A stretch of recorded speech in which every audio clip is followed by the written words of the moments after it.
Welcome, my friend. I'm so glad you're here tonight. Before we dive into the story, let me ask you something simple. How many hours of sleep did you get last night? Was it a full night's rest, or was it a little less than you hoped for? Go ahead and share it down in the comments below. I always love seeing everyone's answers. It reminds us that we're not alone in our struggles with sleep. If you find these stories help you relax or gently guide you into sleep, make sure you hit that subscribe button. That way, you'll always have a new bedtime tale waiting for you whenever you need it. Tonight's journey will take us back in time, into the medieval world, where beauty was defined by some of the strangest and most surprising rules. Imagine pale, powdered faces, shaved foreheads, and painful routines, all done in the name of beauty. It's fascinating, a little unsettling, and yet deeply human, because no matter the century, people have always chased an idea of beauty. So wherever you are right now, lying in bed, curled up under a blanket, or just winding down, take a deep breath. Let the day drift away. Let your body grow heavy and prepare to step back into a different world with me. Tonight's story is all about the unusual beauty standards of the Middle Ages and the lessons hidden within them. In the heart of the old world, when castles shadowed the valleys and bells rang from monasteries to mark the passing of hours, people lived with a sense of beauty unlike ours. To them, beauty was more than charm or attraction. It was a shield, a currency, a silent language that could open doors to better fortunes or close them forever. It meant safety for some, status for others, and for many women, it was the thread upon which their entire future was hung. What strikes us as strange now seemed then as natural as the seasons.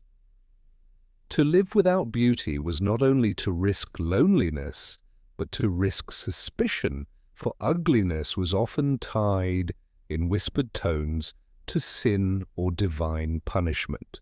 In a small town pressed between a wide forest and a lazy river lived a girl named Elswyth.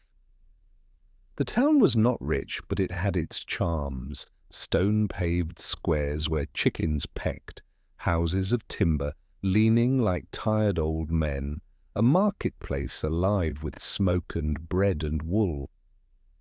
The church steeple was taller than all roofs, a constant reminder of how heaven's eye rested upon them. Here gossip clung to the air as stubbornly as chimney soot, and no face escaped notice. Elswyth was the daughter of a cloth dyer, a man whose hands were stained in shades no scrubbing could erase, and a woman whose singing filled their cottage like sunlight. She was not poor, but neither was she of the kind of family that would ever climb into nobility. Her parents hoped for her to marry well enough, perhaps to a craftsman or a merchant's son, but marriage depended on beauty as much as dowry, and that was where Elswyth's trouble began. At 15, people began to look at her as they would at a ripe apple in the market, weighing her against the standards of the time. Her cheeks were flushed with health, her hair the color of wheat ready for harvest, her skin bronzed by long hours beneath the sun. By our eyes today, she would have seemed radiant, fresh, and lively. Yet in her world, those very qualities marked her as common. For beauty in those days was a pale, fragile thing. It meant skin so white it seemed untouched by life, a body so slender it suggested delicacy, a forehead high and bare, as if carved from marble. Pale skin told the world you were not a peasant laboring in fields. A tall, open brow whispered of noble breeding. Thin waists and narrow shoulders suggested refinement, not toil. Elswyth's look did not fit. She bore the sturdy strength of work, her skin kissed by sunlight, her hairline full and low, her body strong enough to carry baskets of cloth. Neighbors spoke kindly, but words have edges. One woman said, "A healthy girl, though she will never be mistaken for a lady." Another sighed, "She has a fine smile, but her face is too common for higher prospects." Such remarks were not spit with cruelty, but they settled in Elswyth's heart like cold stones. Her first real glimpse of noble beauty came when the merchant's daughter passed through town one summer. The girl was perhaps a year older than Elswyth, riding in a polished carriage, her face as white as the linen her father sold. She had plucked her hairline high to create the wide forehead so praised in noble courts, her brows nearly erased, her lips tinted faintly red. The townsfolk gasped as she passed, marvelling at her elegance. Elswyth stared, both puzzled and awed. To her the girl seemed ghostly, almost sickly, but the reverence of the crowd told her this was not sickness. This was the pinnacle of beauty. That night Elswyth gazed into the river's ripples and touched her own face. She pressed her fingers to her forehead, wondered if it was too small, if her cheeks were too warm, if her eyes were not distant enough. She was young, and youth listens eagerly to the world. Slowly she began to dream of reshaping herself into what others admired. Her first attempts were timid. She stayed out of the sun, helping her father indoors rather than running errands across the market. But the dyer's workshop was warm and the air thick with colours, and still her cheeks held their glow. So she turned to powders. A neighbour's cousin, who had once served in a manor, shared a pouch of pale dust, made of chalk and crushed bone. It was safer than the lead-based mixtures noble ladies used, but still strange. Elswyth dabbed it on her skin, and in the mirror she became someone else. Her mother frowned. "Why paint yourself so pale? You look like a spirit child." But Elswyth thought only of the merchant's daughter and the awe she commanded. From powders she moved to harsher measures. She plucked the edge of her hairline until tears blurred her eyes, imitating the high, noble forehead. She bound her waist with strips of linen, pulling tight until her breath came shallow. She tinted her lips with berry juice, darkened her brows faintly, then erased them again when fashion demanded thinness. Each new act was a step deeper into a ritual, a performance of beauty that belonged not to her heart, but to her time. And yet the transformation worked. People began to notice. A baker at the square said, "Elswyth has grown fine and delicate, hasn't she?" A neighbour remarked, "She takes after her mother after all, I see it now." It was not that Elswyth had changed her face entirely, but that she had worn the mask her world demanded, and the world responded with approval. She felt the thrill of it. When she walked through the square, eyes followed her. Women invited her to gatherings, boys lingered to speak with her, shopkeepers softened prices. It was as if beauty had unlocked doors invisible before. And yet there was a price. Her skin beneath the powder grew sore and itchy. Her hairline turned patchy from plucking. Her stomach ached from bindings. There were days she longed to run beneath the sun again, to laugh without fear of darkening her skin. But she resisted. She told herself it was only for now, only until she secured a marriage, only until she rose above the plain fate of a dyer's daughter. The truth was more complicated. Beauty, once demanded, never loosened its grip. Each change made her chase the next. She began to hear of women who swallowed vinegar or herbs to keep thin, of others who stained their teeth black to appear refined, of ladies who shaved their brows entirely to redraw them higher. She experimented cautiously, fearful of sickness but tempted all the same. The mirror was no longer just a reflection, but a battlefield where she measured herself against an idea not her own. At night she sometimes lay awake, thinking of the merchant's daughter and her pale, eerie face, and wondered if that girl felt the same ache under the powder, the same longing for freedom from the ritual. But then she remembered the awe of the crowd, the whispers of praise, and her doubts quieted. To be beautiful in her age was to be powerful, and Elswyth had tasted that power. To give it up would feel like vanishing. So she pressed on, deeper into the strange transformations her world demanded, becoming both less herself and, in the eyes of others, more beautiful than ever. And that is how the story of Elswyth begins, not with her own face, but with the mask her age required her to wear, a mask that would shape not only how others saw her, but how she began to see herself. The change in Elswyth did not go unnoticed for long, and soon it was more than her neighbours who remarked on her pale complexion or her fine forehead. The parish priest mentioned once, with a kind of fatherly pride, that she had blossomed into a young woman of remarkable appearance. The wives at the well, who had once muttered about her sunburnt cheeks, now spoke of how delicate she seemed.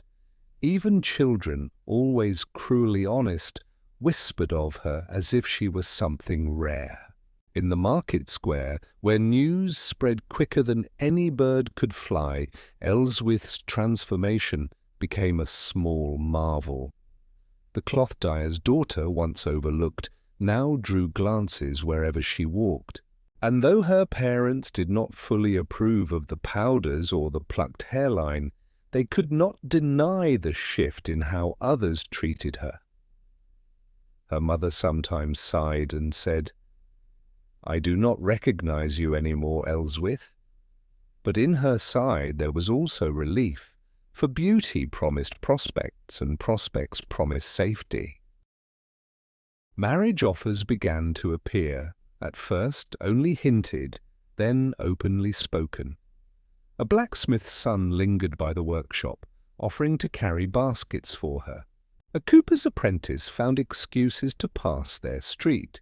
Her father laughed at first, saying, "They notice you now, my girl," but even he grew serious when a minor merchant, richer than most in town, sent his wife to visit. The woman praised Elswyth's grace and asked casually if she was promised. Her father replied that she was not. The door to opportunity creaked open, yet with every compliment, every nod of approval, Elswyth felt the weight of expectation pressing heavier. She could not rise from bed without considering her powders, her bindings, her plucked hairline. If she left her face bare, she feared she would vanish again into plainness, and the thought of returning to that invisibility terrified her. Still, beneath the praise lurked whispers that made her uneasy. Some women said she was vain, that she spent too long at her mirror. Others hinted that such sudden beauty could only be the work of unnatural means. In a world so steeped in faith and fear, a girl who changed too quickly was sometimes eyed with suspicion. There were tales of women accused of witchcraft simply for using herbs or paints. Elswyth brushed off these whispers, but late at night she wondered if she had gone too far. One autumn evening, as the leaves fell in golden drifts and the harvest fires burned beyond the fields, Elswyth attended her first proper gathering at the hall of the town reeve. It was a feast of thanks for the season, and families from across the countryside came to share food, music, and dance. Elswyth dressed carefully, wrapping her waist tightly, smoothing powder across her face, staining her lips with crushed berries until they glowed faintly. When she entered the hall, lit with torches and heavy with the scent of roasted meat, all eyes turned. The reeve's wife took her hand warmly and said, "Child, you are a picture, like a lady of court." Elswyth's heart swelled. For the first time, she felt as if she had stepped beyond the bounds of her family's small life and glimpsed something greater. She danced, she laughed, she listened, as boys competed for her attention. She saw envy in other girls' eyes, and though part of her pitied them, another part drank in the power. Beauty was no longer just survival, it was triumph. But triumph brought dangers of its own. One of the older women, a widow known for her sharp tongue, muttered that Elswyth's complexion looked too pale, too unnatural. Another sniffed that she had plucked her hairline to absurdity. A young man, too bold with drink, said she looked like a painted doll. Elswyth smiled through it all, but inside a knot of unease formed. She realized that admiration was fickle. Beauty, praised today, could be mocked tomorrow. She must work harder to maintain it, perhaps even to outpace fashion itself. After that feast, Elswyth's days became more consumed with her appearance. She experimented with new powders, new stains. She tried washing her face with vinegar to keep her skin smooth, though it stung. She bound her waist tighter until her ribs ached, convincing herself the pain was worth the compliments. She even attempted to bleach her hair with a concoction of herbs and stale wine, sitting in the pale sun until her head throbbed. The results were uneven, but she pressed on. Her mother worried aloud, but her father said little. Perhaps he saw the suitors lining up, the chance of his daughter marrying above her station. Perhaps he simply did not understand the lengths she went to each morning and night. In truth, few did. Behind the mask of powder and poise was a girl growing weary, a girl who sometimes wished she could rub her face clean and run laughing through the fields without fear of freckles or tan. But to do so would feel like surrender, and surrender meant returning to invisibility. Winter came, sharp and bitter. Snow piled against the thatched roofs and the river froze in silence. In those dark months, beauty became harder to maintain. The cold cracked her skin beneath the powder, the dry air made her lips bleed, the bindings cut cruelly when layered under woolen gowns. Yet she endured because suitors still came knocking, and the reeve's wife herself hinted at arranging a match with her nephew, a man of some wealth. Elswyth smiled and curtsied, but in private she pressed her raw skin with trembling hands, wondering how long she could keep the mask from slipping. By spring she had mastered her routine so well that even she sometimes forgot what her bare face looked like. She no longer thought of her forehead as it once was, full and low. She thought only of the high, plucked line she had carved. She no longer remembered her skin bronzed by sunlight. She thought only of the pale ghost she painted each day. She had become what her world called beautiful, and yet the strange truth was that she sometimes felt more a stranger to herself than ever before. Still, she walked with pride through the market, and people bowed their heads in greeting. Children pointed and whispered, men smiled, women gossiped. She was not only Elswyth the dyer's daughter now, she was Elswyth the beauty. And though she bore the aches and the doubts in silence, she could not help but cling to the title. For beauty, once tasted, is like honey. Sweet, intoxicating, impossible to abandon. Even when it wounds, even when it demands sacrifice, it whispers of worth. And Elswyth, young and yearning, could not resist the whisper. So the girl who once laughed freely in the sun became a careful keeper of shadows, a guardian of powders and plucked hairs, a servant to the strange, ever-shifting standards of her age. She told herself it was for her family, for her future, for a better life. But deep inside, where truth sometimes hides, she knew it was also for herself, for the thrill of being seen, admired, envied, desired. And in that truth lay both her strength and her danger, for beauty was a power that lifted, but also a power that bound. Spring brought not only flowers and warmth, but also a new wave of change for Elswyth.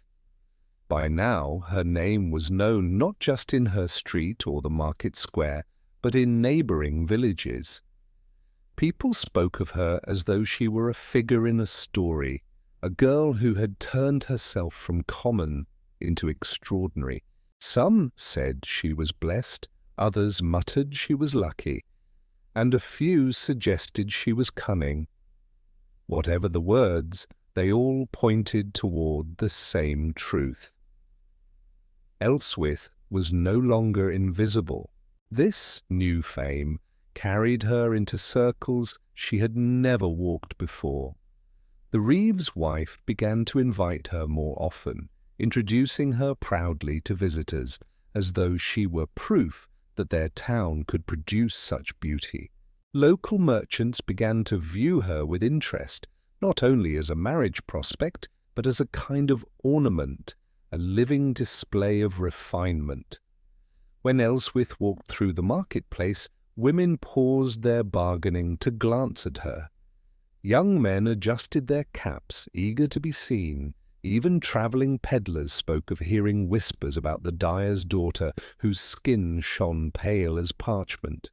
It should have felt like triumph, and in many ways it did. Elswyth's heart lifted with each admiring glance, each respectful nod. But with every step upward came a new chain to hold her tighter.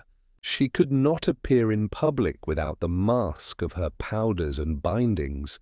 If she let even one day pass without care, she feared the whispers would turn against her. So her mornings grew longer, her rituals more complex. She applied layer upon layer of pale dust, bound her waist until she could hardly eat, shaped her brows and hairline with ruthless precision. She experimented with herbs said to whiten the eyes, with washes meant to soften the skin, with strange ointments that smelled of vinegar and smoke. Each little trick brought her closer to the image people adored, but each one took its toll. Her skin beneath the powders grew dry, cracking in winter and peeling in summer. Her ribs ached from the bindings, and at times she felt faint during feasts, unable to eat her fill. Once she collapsed in the workshop, her father rushing to her side, frightened. Elswyth laughed it off, claiming she had risen too quickly, but inside she knew the truth. Beauty demanded sacrifice, and she had given more than she thought possible. Yet she kept giving, because the world demanded it still. Among her suitors, the Reeve's nephew grew most persistent. He was a man of means, not a noble, but comfortably wealthy, and his interest flattered Elswyth's parents greatly. Her mother spoke of it with hopeful eyes, saying it would be a good match, a step upward for their family. Her father nodded, though with less enthusiasm, for he knew the man's reputation as proud and sometimes harsh. Elswyth herself felt torn. The nephew admired her beauty, spoke often of how fine she looked, but she sensed that he admired the mask more than the girl beneath. Still, was that not the way of things? Was beauty not the key to a better future, no matter who held it? At night, she pondered these questions, staring at her reflection in the polished surface of water or the dull gleam of a mirror shard. She sometimes imagined her bare face free of powders, her hairline natural, her cheeks bronzed with sunlight. Would he look at her then with the same desire? Or would his admiration turn to disappointment, his praise to scorn? The thought chilled her, and so she never allowed herself to appear without her mask, not even before her closest suitors. It was in this season that Elswyth first began to sense the danger of beauty as a fragile crown. During a feast at the Reeves' Hall, another young woman, the daughter of a distant manor, attended. She too bore the pale skin and plucked forehead, but her gown was richer, her jewels finer.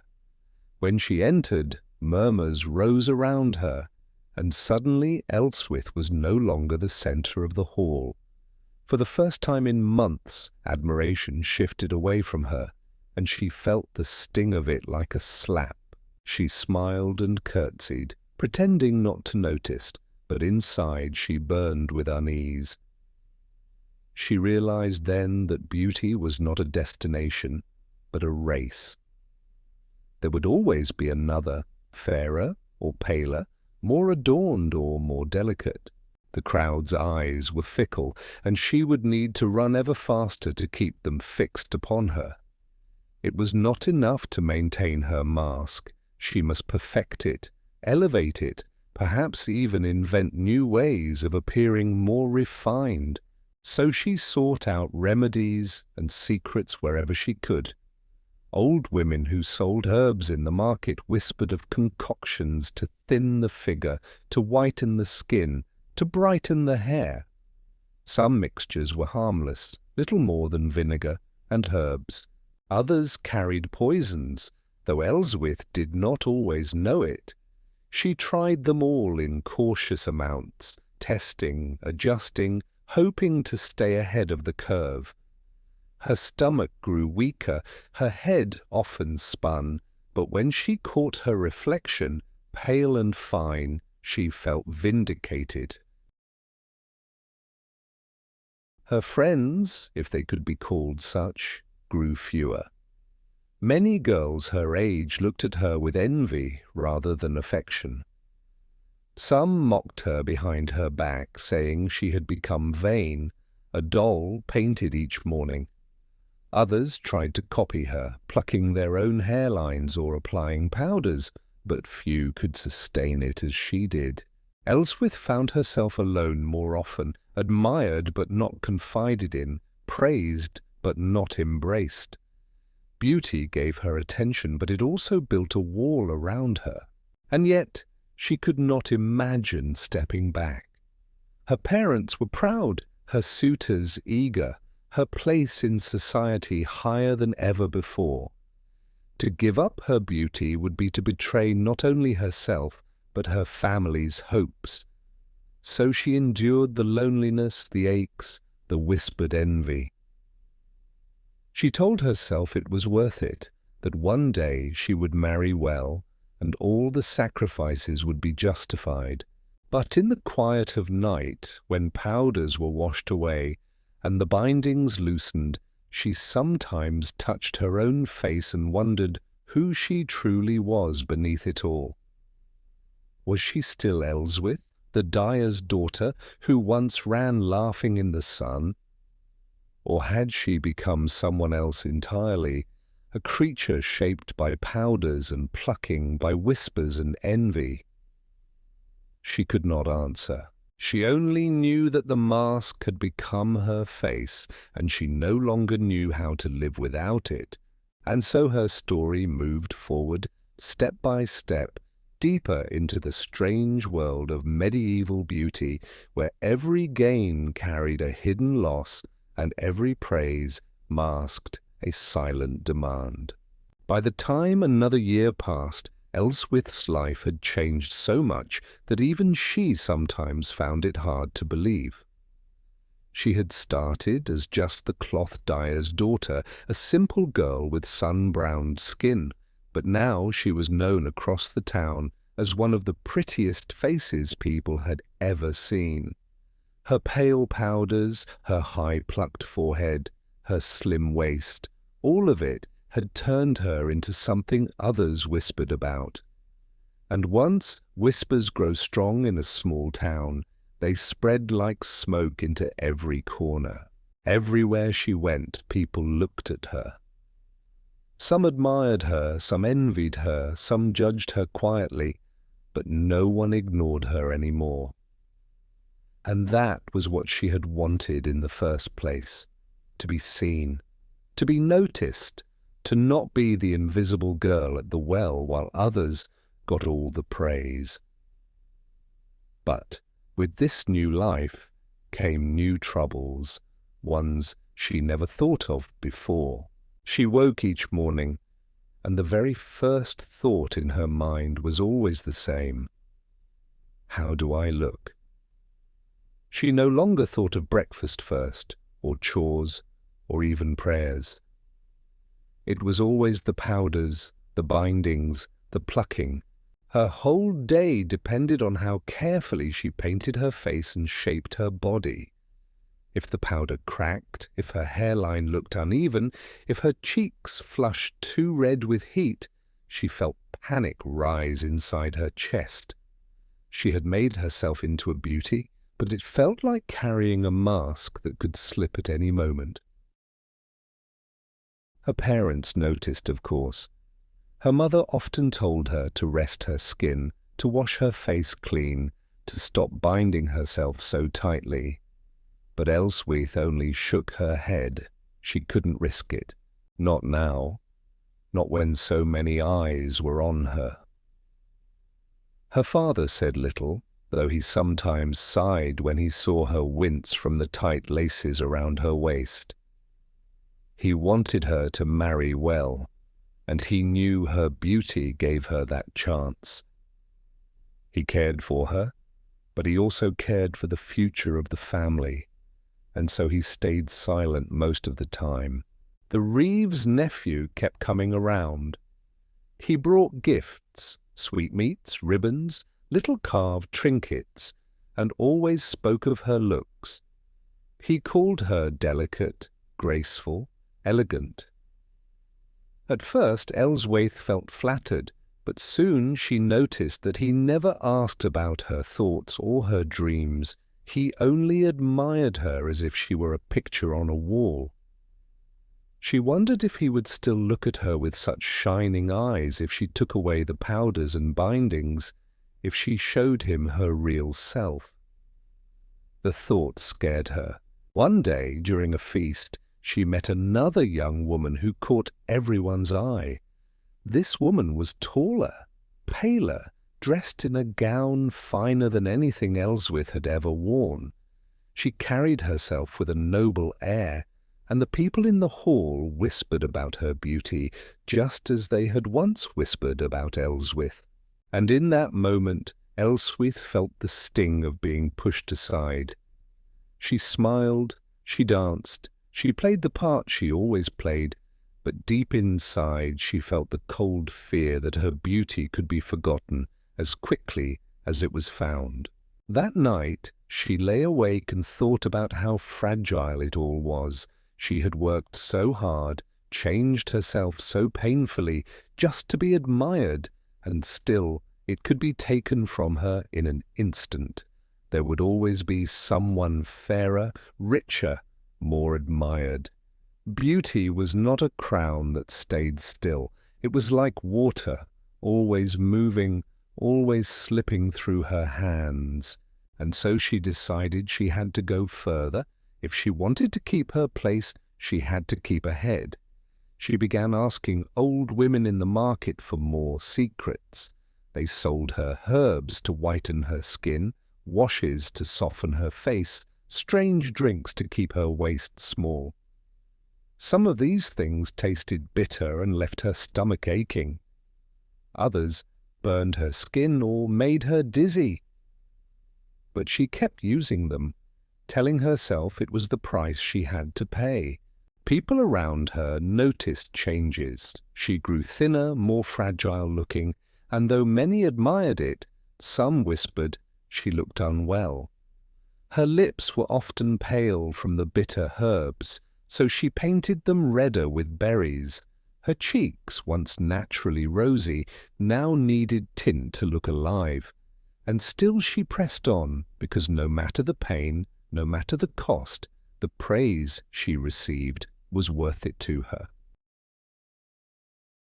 But praise did not always come kindly. Some women whispered that she was vain. Others hinted that she used unnatural tricks. A few even suggested darkly that her sudden rise in beauty was not holy, but wicked. Elswyth tried to ignore them, but their words clung to her thoughts. In her world, beauty and danger often walked hand in hand. Too much beauty, especially when it came too quickly, could be seen as suspicious. People feared witches, and though Elswyth had never done more than use powders and herbs, sometimes she worried that envy might twist into accusation. Still, she could not stop. The more she feared losing her beauty, the more she clung to it. Each morning she painted her face carefully, bound her waist tighter, plucked her hairline higher. She had become so used to the rituals that she no longer remembered the feeling of running free under the sun with her bare face glowing and her hair loose. The mask had become her reality. One afternoon she went down to the river where she had once looked at her reflection as a younger girl. She leaned over the water and stared. The face that looked back at her was pale, delicate, finely shaped, but it no longer felt like her own. She tried to remember the girl she had been before, the one with wheat-colored hair and sun-warmed skin, and for a moment her chest ached with longing. But when she heard footsteps behind her and saw a boy from the market staring at her in awe, she smiled again, comforted by the power her beauty gave her. The truth was clear. She was caught. She could not go back, not without losing everything she had gained. So she pushed forward, telling herself she was strong enough to handle the burden, even if deep down she sometimes felt hollow. And so the girl who had once wanted only to be noticed found herself trapped by the very thing she had chased. The standards of her world kept tightening, and she kept bending herself to meet them. What started as a few powders and plucked hairs had become her whole life, her whole identity. She was praised, yes, admired, even envied, but she was no longer free. The seasons turned again, and with each passing month, Elswyth's life seemed to grow both brighter and heavier. On one hand, she was known in nearly every hall and market for her looks, and her name travelled beyond the town itself. Men spoke of her as if she were some rare flower. Women compared themselves to her in whispers, and even old priests sometimes shook their heads at how much talk surrounded her. But on the other hand, the weight of holding on to her beauty grew heavier with each passing day. It was like carrying a basket filled with water. No matter how tightly she clutched it, drops always threatened to spill, and she had to keep refilling it again and again. Her mornings had become long rituals. She rose before dawn to paint her face, bind her waist, and prepare her hair. Where once she had only needed a few minutes to ready herself, now an hour or more could pass before she dared step outside. She could not bear the thought of someone catching her unpainted or undone. It would feel like a great shame, like tearing away her shield in the middle of a battle. Her mother, who once scolded her gently, had grown quiet, perhaps realizing that words would not turn her daughter from this path. Sometimes Elswyth caught her mother watching her with a sad look, as if she mourned the simple girl who had once run barefoot through the fields. But Elswyth pretended not to see, for she could not bear the thought of stopping now. She told herself it was too late. The Reeves' nephew still came, though his gifts grew larger and his demands clearer. He wanted her hand in marriage. He spoke of how their union would be admired by all, how her beauty would shine beside his wealth, how together they would rise higher than either of them could alone. At first Elswyth had thought this was what she wanted, marriage into a finer life, but as he spoke more, she felt uneasy. His eyes still held that same hunger, that same gaze that saw her as an ornament, not as a person. She wondered what her life would be if she tied herself to him. Would she be locked in a hall, forever painted and dressed, forever on display like a jewel? The thought chilled her, and so, though she smiled at him and thanked him for his gifts, she never gave him a promise. She kept him waiting, telling herself she needed more time. In truth, she was afraid. One summer evening, a group of travelling players came through town. They brought music, stories, and laughter, and the whole town gathered to watch them perform.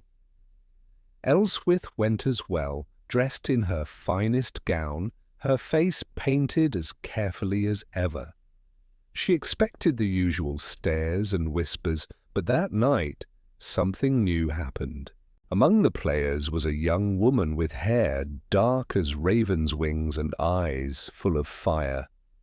She was not pale like Elswyth, nor bound tightly at the waist. She moved freely, danced with wild grace, and sang with a voice that filled the air like bells. The people cheered for her, clapped for her, and some even called her beautiful. And they did so not because she looked like the noble ladies in the tapestries, but because she carried herself with such spirit that no one could look away. Elswyth watched her with mixed feelings. On one hand, she admired her greatly. On the other, she felt a sting of jealousy. Here was someone breaking every rule of beauty that Elswyth had worked so hard to follow, and still she was praised. Still, she was admired. It shook something deep inside Elswyth. For the first time she wondered if beauty might not be one single thing, but many. Perhaps it could take forms that were wild and free, not only pale and bound. That night, lying in bed, she thought about the player's voice and laughter. It lingered in her mind more than the painted faces of noble women ever had. She wondered if she herself could ever live so freely, if she could ever stop chasing the fragile mask she wore. But the thought frightened her, and she pushed it away. Weeks passed, and Elswyth's body began to feel the toll of her choices. The bitter herbs she drank to stay slim made her stomach cramp. The powders she wore daily left her skin dry and aching. Her breath sometimes came short from the tight bindings around her waist, yet each time she thought of loosening her grip, she heard the voices of the people in her head, whispering her name admiring her, envying her. To lose that would be like fading into nothing, and she could not let that happen. One day, she caught sight of herself in the polished metal mirror her father had bought. She leaned close and studied her face. The pale powders, the tinted lips, the high forehead. All of it was there, but underneath she saw the shadows of tiredness, the faint lines that came from constant strain. She realized with a shiver that she was beginning to look older than her years. Not in the natural way her mother aged, but in a strained, hollow way.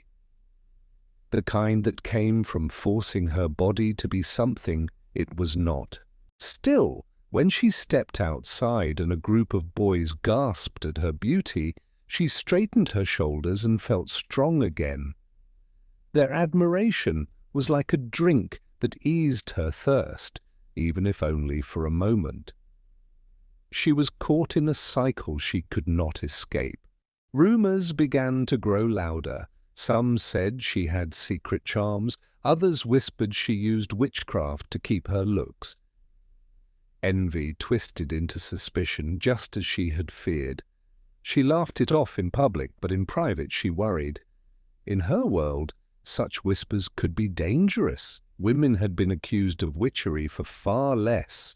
Her father warned her gently to be careful, to not draw too much attention, but how could she stop?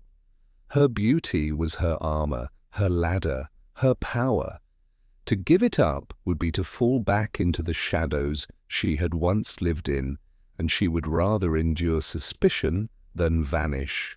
One autumn day, the travelling players returned. Elswyth went to see them again, drawn by curiosity. The raven-haired singer was there, still wild, still free, still beautiful in her own way. She remembered Elswyth from before and smiled at her as if they were friends. And in that moment, Elswyth felt something shift. She realized she longed not only for admiration, but for freedom, the kind of freedom this woman carried.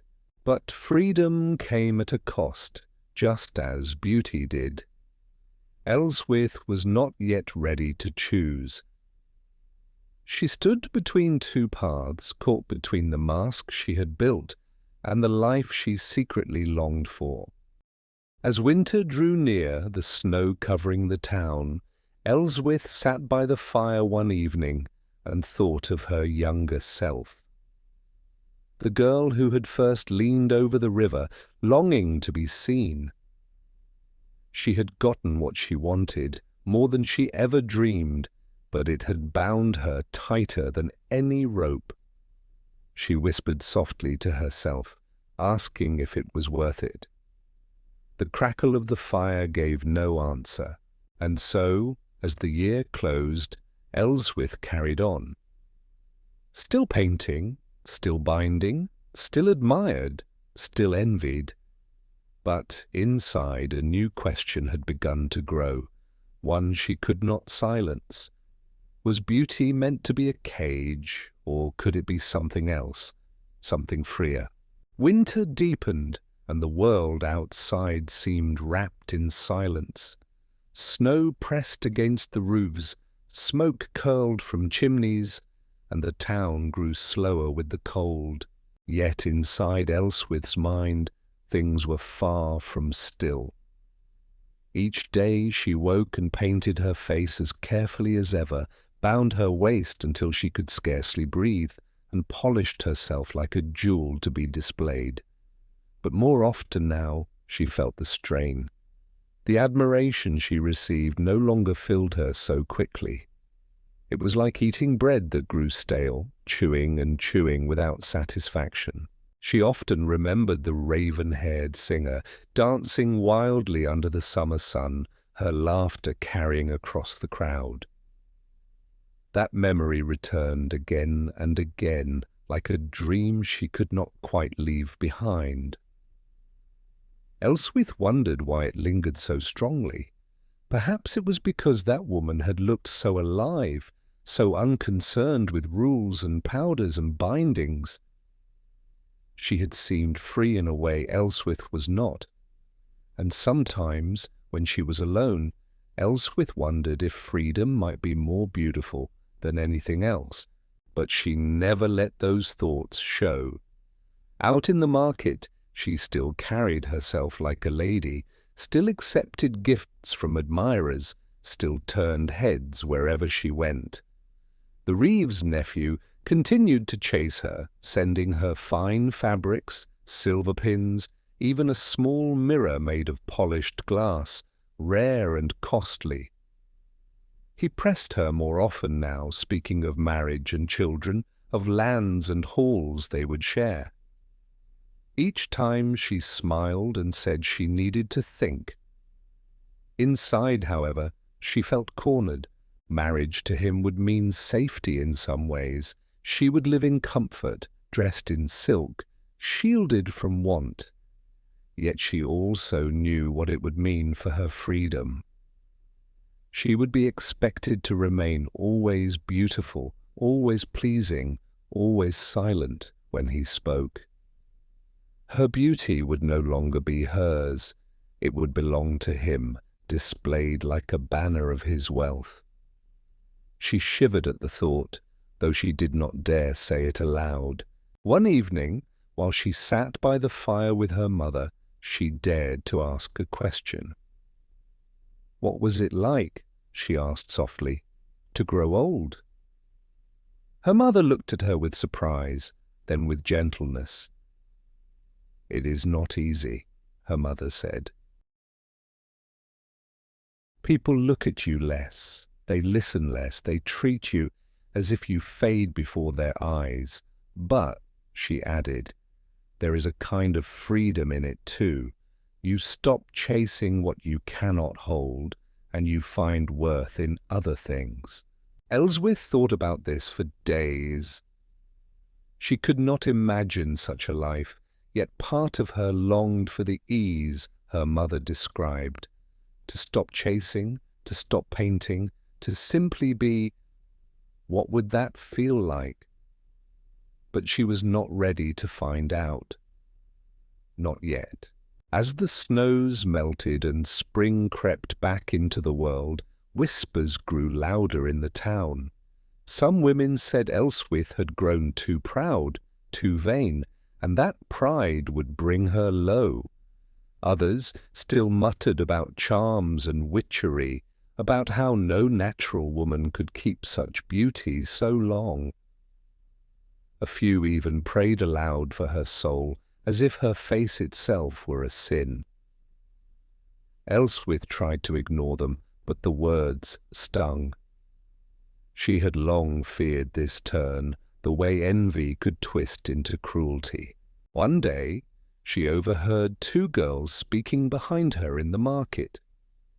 They said she must spend hours before a mirror, that she ate nothing but herbs and broth, that she painted herself so heavily she must look like a ghost without it.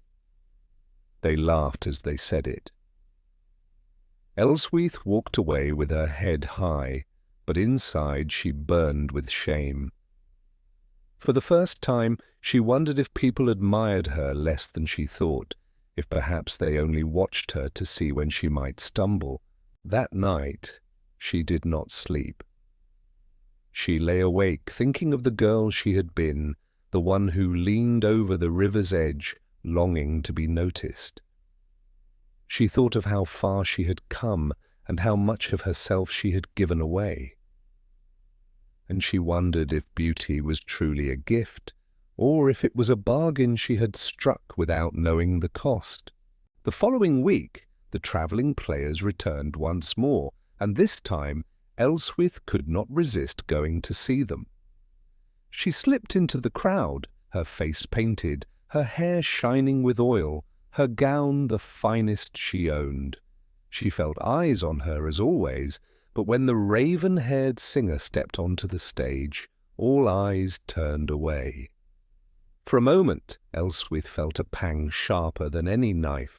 The woman sang a song of freedom, of running barefoot through fields, of loving without fear, of living without chains.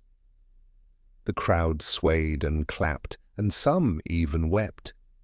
Elswyth stood frozen, her painted face stiff, her tight bindings cutting her breath short. She thought of loosening them, of pulling away the powders and paints, of letting herself breathe like that singer. But she did not move. She only watched, torn between longing and fear. After the performance, she found herself near the singer, who greeted her warmly as before. "You are admired by all," the woman said, "but tell me, do you admire yourself?" Elswyth was struck silent. She had no answer. That question echoed in her mind for many days. Did she admire herself? She admired the attention she received, the way people looked at her. But when she faced her own reflection beneath the powders and paints, did she truly see something she loved? She was not sure. Perhaps that was the most frightening thought of all. The Reeves nephew pressed harder than ever. He declared that by midsummer he would have her answer, one way or another. He told her she would be a fool to refuse him, that she would never find a better match. His words were smooth, but edged with threat. Elswyth felt trapped. If she said yes, she would be bound to a life that did not feel hers. If she said no, she risked losing her place, her security, even her reputation. At night, she dreamed of the river where she once saw her reflection, but in the dream the water was clouded, and she could not see her face at all. She woke with a start, wondering if that was a sign of what was to come. The days grew longer, the fields green again, and still she painted, still she bound, still she smiled, but inside she felt like a bird in a cage, wings restless, heart beating against the bars. She had everything she thought she wanted: admiration, gifts, suitors, and yet she felt hollow, as if she had built her life on air. And so Part 6 closes with Elswyth standing at the edge of decision, caught between the beauty that gave her power and the freedom that might cost her everything. She looked out at the blooming fields and whispered to herself that something must change, though she did not yet know what. The summer sun returned, heavy and golden, pressing down on the thatched roofs and rippling fields of barley. With it came restless hearts, for long days often stirred longings people tried to bury in the cold of winter. Elswyth felt the season most of all. Heat lay on her skin like a weight, and her painted face felt thick beneath the sun. Her bindings were harder to endure, sweat prickling beneath the cloth. Still she wore them, still she carried herself as the beauty everyone expected. But the longer the season stretched, the more she wondered how long she could keep up the charade. The Reeves nephew had grown impatient. At every chance, he reminded her of midsummer, telling her time was slipping. She smiled politely, said she needed to think, but his words pressed against her chest like stones. Some nights she dreamed of being tied to him, sitting silent while he boasted, smiling while he drank, standing at his side, as if she were a prize he had won at a fair. She woke from those dreams with her heart pounding, her sheets damp with sweat. The whispers in town shifted again. Some said she must be waiting for a richer suitor, others that she enjoyed the game of making men chase her. A few women claimed she was cursed, that no marriage would ever hold her. Elswyth heard it all. The sting was duller now, for she had grown used to sharp words, but still it gnawed at her. It seemed no matter what she did, Someone always found fault. One market day, as she stood choosing apples, she heard an older woman mutter that beauty fades faster than fruit, and that Elswyth would soon be left with nothing. Elswyth's hand trembled as she set the apple back. The words clung to her as stubbornly as burrs. Beauty fades, she knew it already, yet hearing it aloud pierced her like a needle. She went walking by the river that evening, hoping the breeze would cool her mind. She stared at her reflection as she had so many times before. The water shimmered back her painted face, the smooth pale skin, the red lips, the high brow, perfect as always. And yet she no longer trusted it. She leaned closer, squinting, searching for lines, for shadows, for cracks in the mask. She thought she saw the faintest trace of weariness around her eyes, though she could not be sure. Still it unsettled her. A group of children splashed nearby, laughing freely, their hair tangled, their cheeks flushed. None of them cared how they looked. None of them carried the heavy burden she bore. Watching them, Elswyth felt a pang of envy, stranger than any she had known before. The travelling players came once more, setting up their bright banners and simple stage. The raven-haired singer sang again, this time of journeys and choices, of standing at a forked path where each road led to loss, yet also to possibility. Her voice carried across the crowd, and Elswyth felt as though the song had been written for her alone. When the singer's gaze swept over the audience, their eyes met. Elswyth's breath caught. She turned away quickly, though her heart beat hard. That night she dreamed again. She stood in a great hall, a crown on her head, jewels on her gown, all eyes on her. But when she looked down, she saw her hands were shackled, and the crown felt heavy as iron. She woke with a cry, clutching her chest. The dream clung to her like cobwebs. Midsummer drew closer, and with it the pressure. The Reeve's nephew declared he would speak to her father himself, with or without her consent. Panic spread through Elswyth like wildfire. She could not bear the thought of being trapped, yet neither could she bear the shame of refusing. She was cornered, and every choice seemed to steal something from her.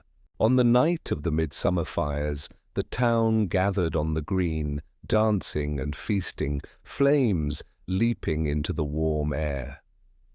Elswyth wore her finest gown, her hair wound high, her face painted smooth. She looked every inch the jewel of the town. Men turned to watch her, women whispered behind their hands, yet she felt like a hollow shell.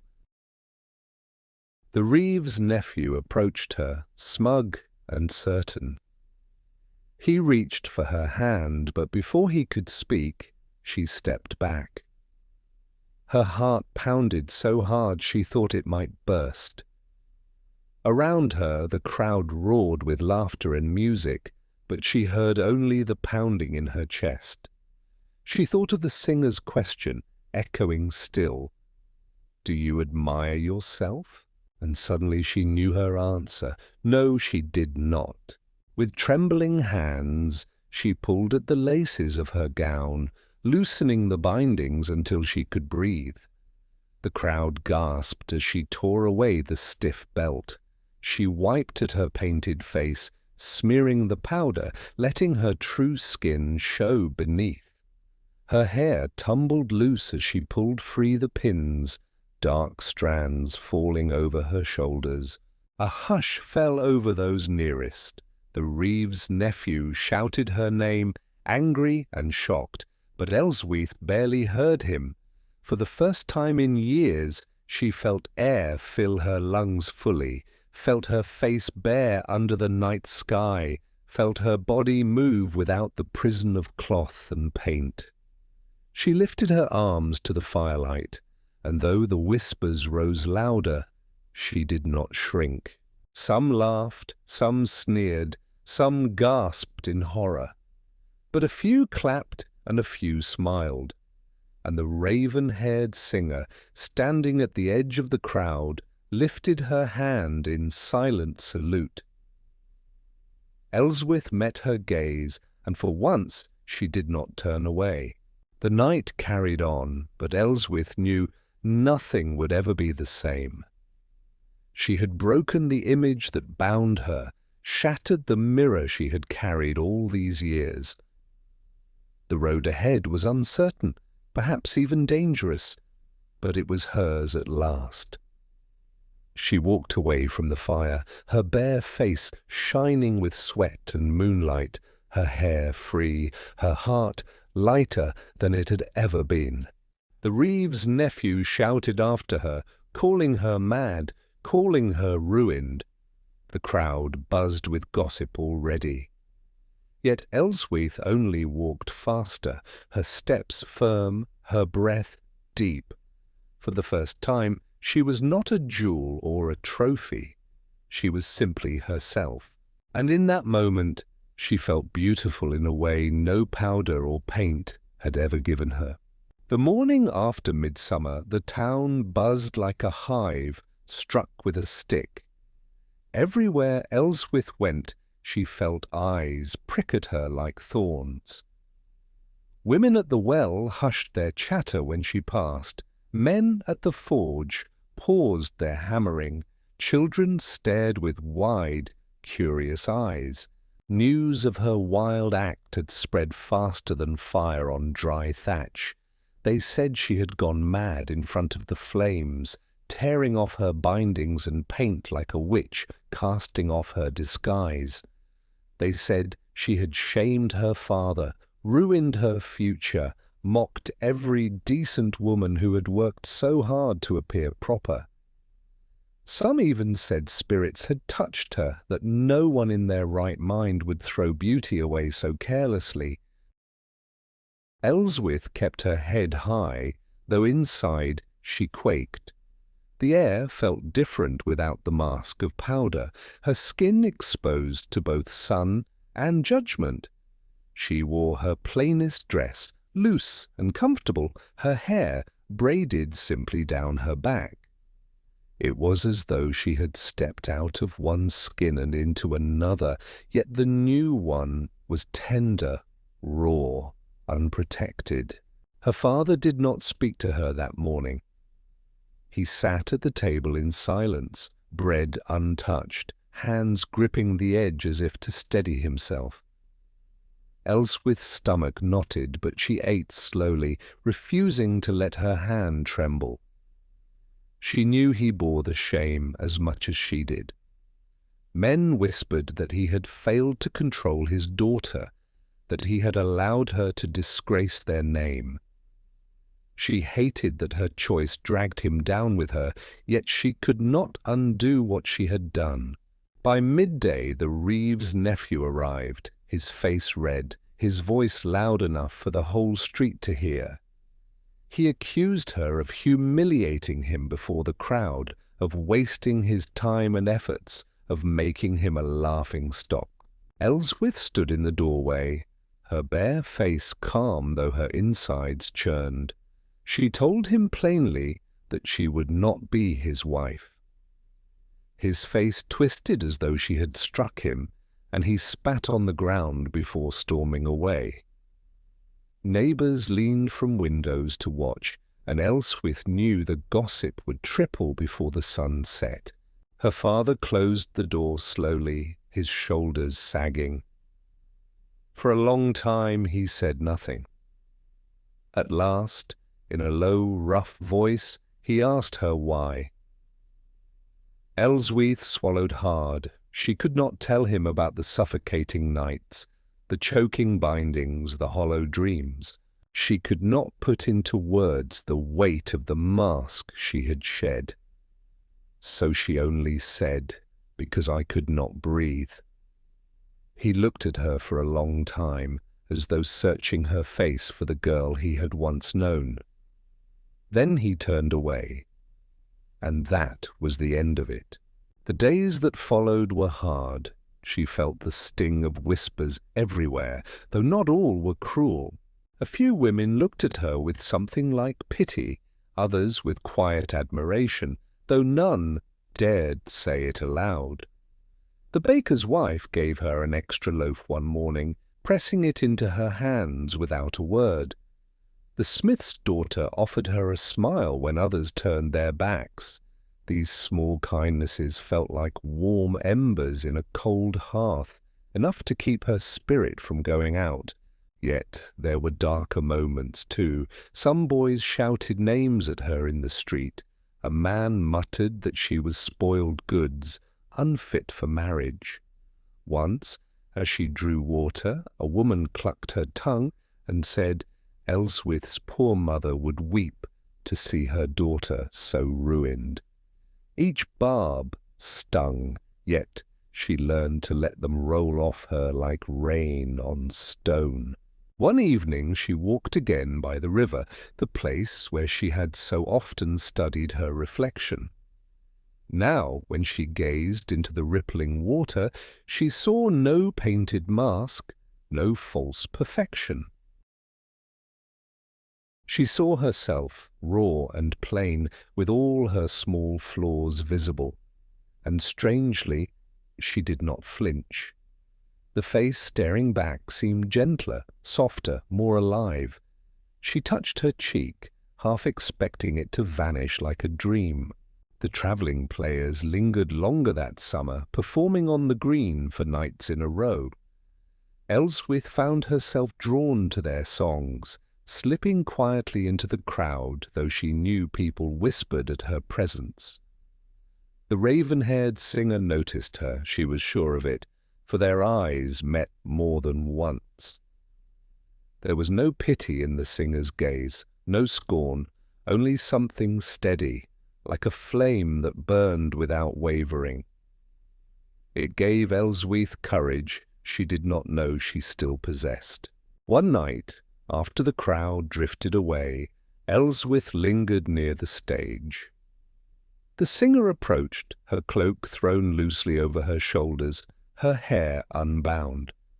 She asked Elswyth if she feared the gossip. Elswyth shook her head, though her heart raced. She said she feared living a lie more than she feared words. The singer nodded, as if she understood. She told Elswyth that beauty was a cage built by others, and that freedom was always called madness by those who feared it. Then she pressed a small sprig of rosemary into Elswyth's hand and walked away. The scent clung to her all the way home, sharp and soothing. The week stretched into late summer, and the heat softened into cool winds. Harvest drew near, and with it a shift in the town's rhythm. People had less time to gossip when fields demanded their labour. Elswyth joined in the work, her hands blistering, her back aching, but she welcomed the toil. For the first time, she worked not as a jewel to be protected, but as a woman among women, her sweat mixing with theirs, her laughter rising with theirs when small joys broke through. At night, though weary, she felt a strange lightness. She no longer spent hours painting her face or binding her waist. She no longer fretted over each freckle, each stray hair. She went to bed, tired but free, and she slept without dreams of crowns or cages. Still, the cost was real. Suitors no longer came to her door. Some mothers forbade their sons to even glance her way. She heard men joke that she would die alone, her beauty wasted, her name forgotten. Some days the loneliness pressed heavy, and she wondered if they might be right. But then she would walk by the river, breathe the cool air, and remember the night she tore away her mask. She reminded herself that she had chosen truth over comfort, and that was a choice few dared make. The turning of the seasons brought the great harvest feast, when the town gathered to give thanks. Elswyth went, though she knew she would be a spectacle. She wore a simple gown, her hair braided plainly, her face bare. People stared, but she no longer shrank from it. She sat with the women she had worked beside, laughing softly, eating bread warm from the oven. She felt no crown upon her head, no shackles at her wrists, only the warmth of fire and food and company. At one point, the raven-haired singer lifted her voice again, singing a song of the harvest, of the cycle of death and rebirth, of seeds buried and grown into wheat. Elswyth listened, her heart swelling. She thought of herself, of the girl she had buried when she cast off her bindings, and of the woman slowly sprouting in her place. When the song ended, she clapped with the rest, her palms stinging, her smile unforced. For the first time in her life she felt that she belonged not as an ornament, but as herself. She was no longer the jewel of the town, no longer the perfect face in the crowd. She was Elswyth, plain and flawed, strong and free. And though the road ahead was uncertain, she felt ready to walk it. As the feast carried on, she stood and slipped away into the cool night. She walked to the river once more, the moonlight silvering the water. She knelt at the edge, gazing at her reflection. This time she did not search for cracks or shadows. She simply looked, and for the first time she smiled. The reflection smiled back, and she knew it was truly hers. When autumn deepened, and the leaves burned gold and red across the hills, the town shifted once again. Harvest was nearly done, and as the fields grew quiet, people found more time for talk, for gatherings, for gossip. By then, Elswyth had grown used to the whispers that clung to her like burrs, though something in their tone had begun to change. Where once there had been only ridicule, there was now a shade of curiosity, even envy, though still muted, hidden behind pursed lips and sidelong glances. It began with the miller's daughter, a girl younger than Elswyth, who had long suffered her mother's sharp tongue. The mother forced her to pluck her hairline higher and higher, scrubbing her face pale with chalk until her skin cracked. One morning, the girl came to the well with her brow unplucked, the tiny hairs bristling where once the skin had been raw. Women noticed, their eyes widening, but the girl carried herself steady.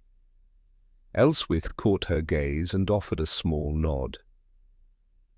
That night, the miller's daughter sat on her doorstep, and though no words passed between them, Elswyth knew something had shifted. Not long after, the smith's daughter wore her hair loose at the feast of St. Michael, unpainted and unbound. Men scoffed, muttering that the girls had grown lazy, but others looked twice, unsettled, as though the sight of bare skin and free hair carried a power they did not understand. Quietly, one by one, a handful of women began to test the edges of freedom. It was not a flood, but a trickle, a thread unravelling from the great tapestry of rules, though few dared tug too hard. Elswyth felt both pride and fear. Pride that her choice had lit even a small spark in others, fear that the spark might draw punishment. She knew the Church preached modesty and order, and that rebellion, even in beauty, could be seen as sin. The priest's sermons grew sharper that autumn, warning against vanity and disorder, against women who defied their proper roles. Some said he spoke of Elswyth, though he never named her. At home, her father remained quiet. He worked longer hours, his back bent, his face lined with worry. Sometimes Elswyth wondered if he regretted her birth, if he wished for a docile daughter who would have brought him honour instead of shame. Yet he never cast her out, never struck her, never once told her to leave. That silence, heavy though it was, felt like its own kind of love. The raven-haired singer and her troupe left before the frost came, their wagon rolling out at dawn. Elswyth stood at the edge of town to watch them go, the sprig of rosemary still pressed in her palm. The singer raised a hand as they passed, her smile fleeting, but warm. Elswyth felt the loss keenly, yet she also felt the gift the woman had left her, not just the rosemary, but the courage to keep walking her chosen path. Winter came with its long nights and biting cold. The town huddled close, doors barred against snow and wind. In those months, gossip dulled, for survival left little room for scorn. Elswyth worked at spinning and weaving, her fingers cracked from the cold, her cheeks reddened by frost. She wore no paint, no powder, only wool against her skin and a shawl around her shoulders. When she caught her reflection in dark panes of glass or in frozen puddles, she no longer started at her plainness. She began to see a kind of strength in her face, a firmness in her jaw, a steadiness in her gaze. One evening, when candles burned low and the house lay silent, she found herself thinking of the girl she had been. The one who painted her face for hours, who pulled her waist tight until her breath caught, who dreamed only of jewels and crowns. That girl seemed like a ghost now, a pale shadow wandering somewhere far away. Elswyth whispered a farewell into the quiet, as though laying that girl to rest. By spring, change had taken deeper root. The miller's daughter no longer plucked her brow at all, and others began to follow. The smith's daughter wore her sleeves short, showing her sun-browned arms without shame. Even the reeve's wife, stern and proper, once stepped out barefaced to market, claiming she had no time for paint that day. These were small rebellions, easily excused, yet they spread like seeds scattered by the wind. Men grumbled, of course. Some claimed the women had grown wild, others that they sought to shame their husbands. But a few men shrugged, saying it made no difference, that bread still baked and fields still yielded grain whether a woman wore paint or not. The younger lads sometimes stared longer, as though puzzled by the rawness of unpainted skin, yet curiosity softened their jeers. Elswyth felt herself less alone. She still bore the sharpest edge of blame, for she had been the first, the boldest, the one who tore her mask in public. But now, when she walked to the well, she saw more faces bare, more hair unbound. The whispers had lost their venom, thinning into mere chatter. The world had not ended, the sky had not fallen, life carried on. That summer, a peddler came through town with mirrors from the city, small polished discs framed in wood.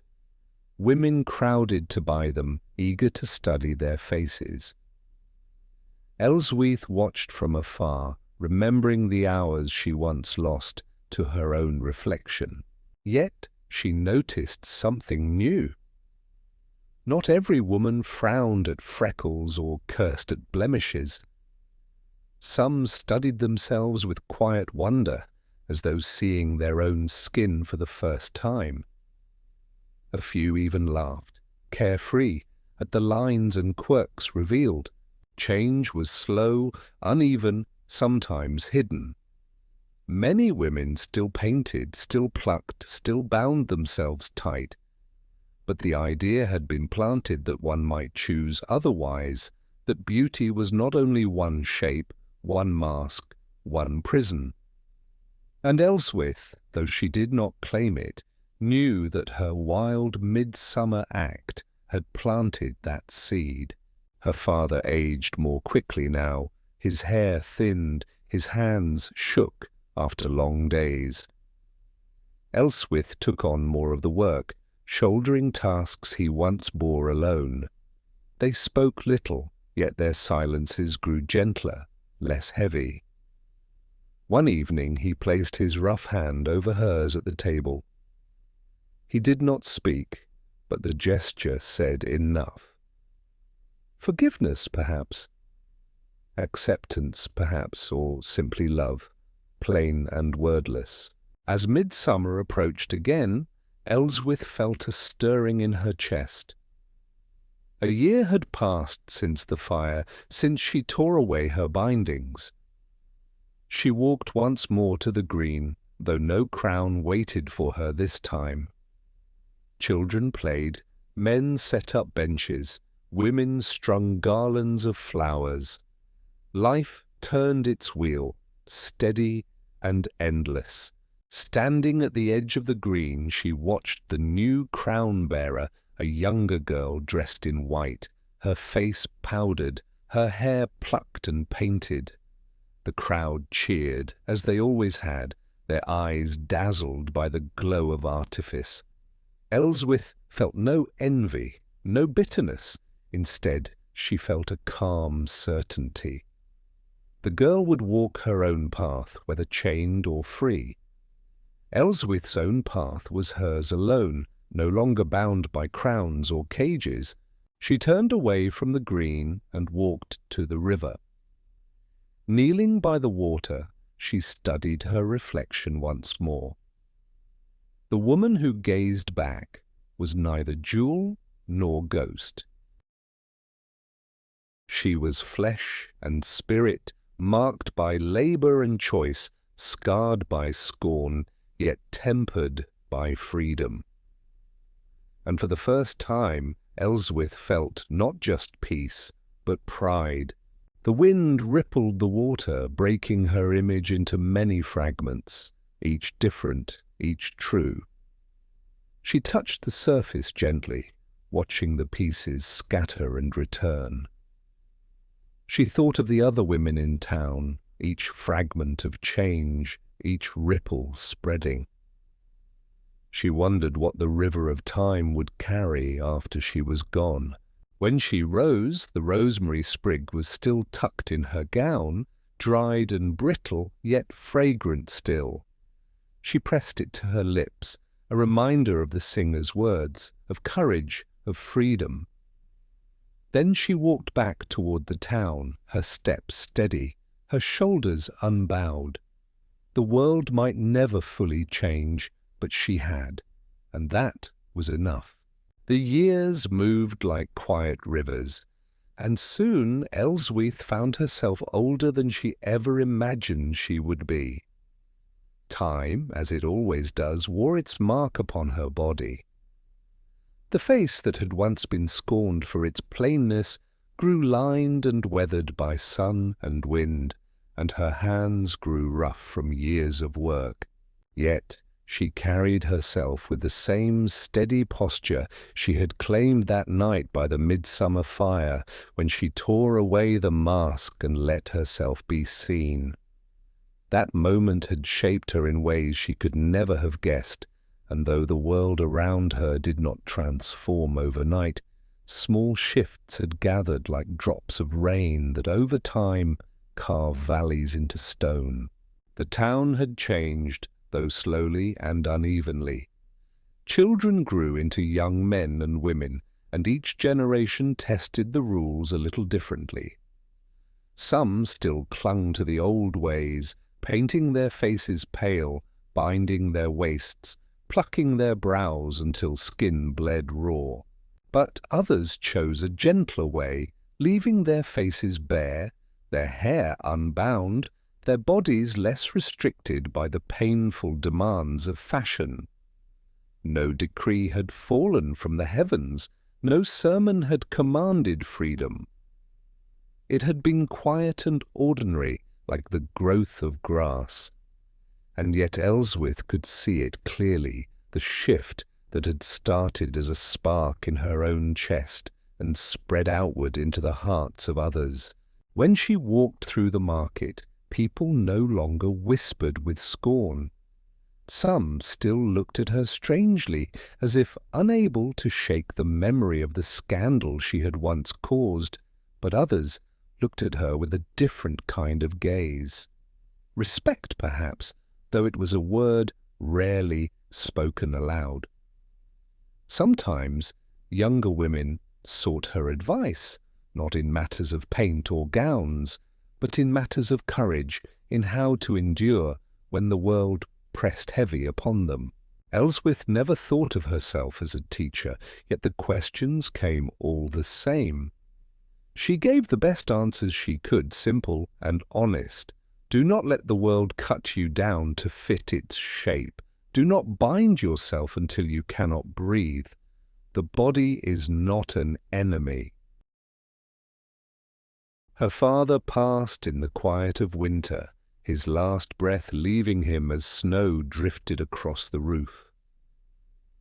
Elswyth mourned him deeply, though she had long expected the day. She tended his grave herself, laying rosemary there each spring. He had never spoken of her rebellion, never praised nor condemned it, but he had kept her under his roof when others would have cast her out. In his silence, she had found enough love to steady her through the hardest years. After his death, she lived alone, though loneliness did not weigh upon her as it once might have. She had herself now, and that was no small thing. Seasons turned, summers burned, winters froze, springs blossomed, autumns shed their gold. The rhythm of life never ceased, yet Elswyth felt herself more attuned to its flow. She watched the younger ones grow restless each midsummer, their hearts pounding with dreams of crowns and songs.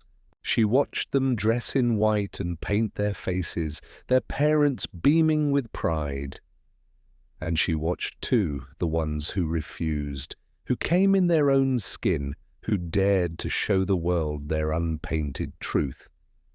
For those children, she felt a fierce protectiveness, though they did not always know her story. She had become a quiet figure in the background, but her presence lingered, a reminder of another way.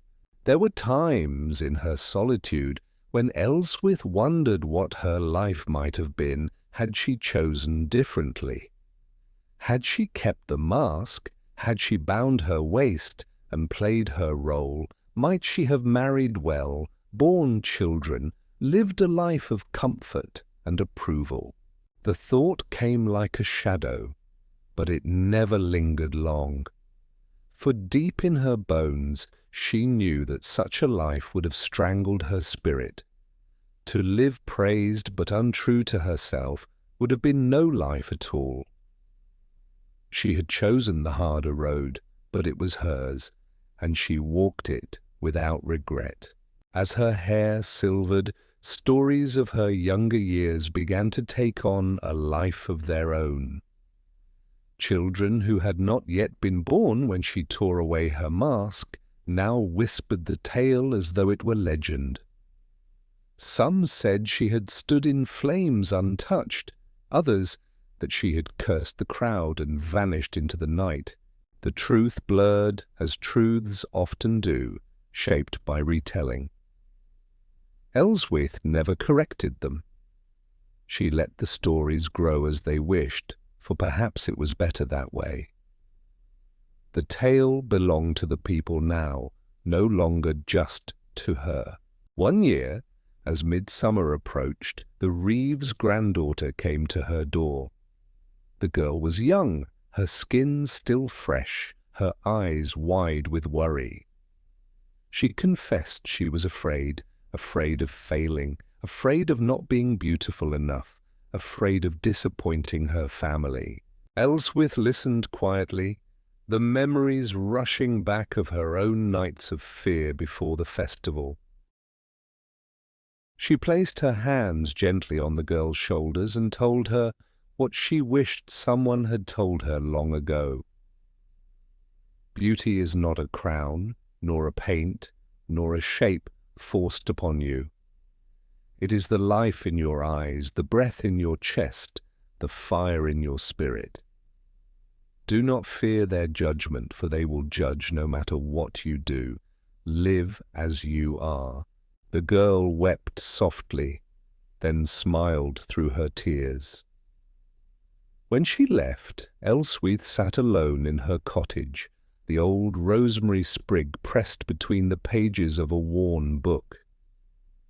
It had long since crumbled, yet its scent still clung faintly. She breathed it in, a reminder of the singer who had passed through so many years ago, the woman who had first shown her that defiance could be a kind of beauty. Without that chance meeting, perhaps she would never have dared. Life, she thought, often turned on the smallest encounters. In her later years, Elswyth no longer cared for festivals.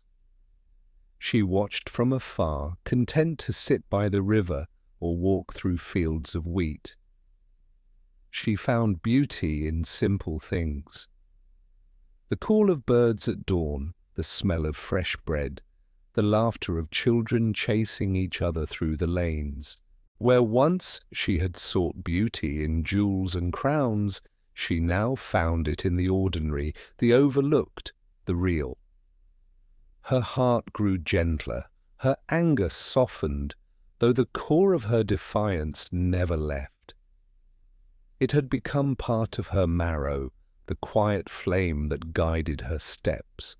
When her final midsummer came, Elswyth was too frail to walk to the green. The sounds of music and laughter drifted to her through the open window, mingling with the scent of flowers. She lay in her bed, thin and tired, yet her mind was clear. She thought of the girl she had been, trembling with fear, painted pale, bound tight, desperate for approval. She thought of the moment she chose to break free, the gasps, the scorn, the weight of exile. She thought of the years that followed, the slow shift of others, the tiny rebellions that grew into something larger. And she thought of the generations yet to come, who might never know her name, but who would walk freer paths because of seeds she had helped plant. As the sun set that evening, she closed her eyes and smiled. She felt no regret, only gratitude. She had lived true to herself, and that was all she had ever needed. The laughter from the green carried her into sleep, a gentle lullaby of life continuing, always continuing. After her passing, the town remembered her in fragments. Some recalled her scandal, others her kindness, others the strange strength in her eyes. The younger ones told tales of a woman who had defied beauty itself, who had shown that worth was not bound by paint or cloth. Her name faded in time, as all names do, but her story lingered like the faint scent of rosemary carried on the wind. And so the wheel of years kept turning. New fashions rose, new rules pressed upon women, new standards whispered what they must be to deserve love or respect. Yet always there were those who resisted, who remembered faintly that once, long ago, a woman had stood by firelight and torn away her mask. They might not recall her name, but they felt her courage in their bones, and that was enough. And that brings us to the end of tonight's story. Strange, isn't it, how beauty has always been shaped by the times we live in? Back then, people went to painful lengths just to be seen as beautiful. And today, we still chase trends in different ways. It makes you wonder, how much of beauty is really choice, and how much is just what society tells us it should be? As you're lying down now, let your body feel heavy, let your thoughts slow down, and let the images of medieval halls and candlelit mirrors drift away. Those women of the past are long gone, their strange powders and painful corsets now only stories for us to tell. And you are here, in this quiet moment, safe, breathing, and simply yourself. Beauty comes and goes, but peace, rest, and kindness to yourself, those last. So take a deep breath in, let it out slowly, and let the weight of the day melt away. Thank you so much for spending this time with me. If you enjoyed the story, don't forget to subscribe so you can join me again for the next tale. Until then, may your sleep be deep, may your dreams be gentle, and may tomorrow greet you with calm. Good night and sleep well.